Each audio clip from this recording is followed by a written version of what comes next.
আসসালামু আলাইকুম। দেখেন আজকে চিকেন ফ্রাই করতেছি। আমি তো আপনাদের বড় কোটিপতি খালাম্মা আর আফা যাই বলেন, আমি তো রেস্টুরেন্টে বলি আপনাদের, আমি তো রেস্টুরেন্টে ধরুন চাই না, সেরকমই নাই। তাই আমি বললাম আমি নিজেই বাসায় তৈরি করে খাই।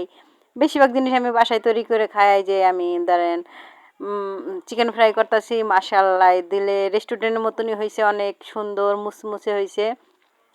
ওই যে আপনারা বলেন ক্রিসপি না কি, আসলে আমি তো ওরকম সুন্দর করে বলতে পারি না। ক্রিসপি আর ভিতরে সফট, যে খাইলাম মাশাআল্লাহ দিলে সেই রকম হয়েছে।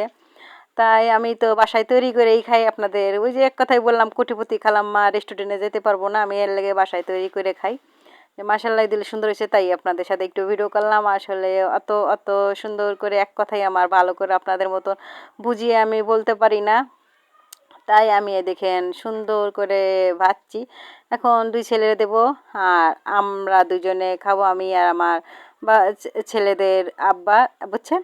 আর এই যে আমরা দুজন খাইতাছি, যে আমরা আর ছেলেরা আরেক পাশে খাইতাছে। আসলে ছেলেদের পাশে যে ছেলেরা খাইতাছে, আর আমরা দুজনে এক প্লেটেই খাইতাছি।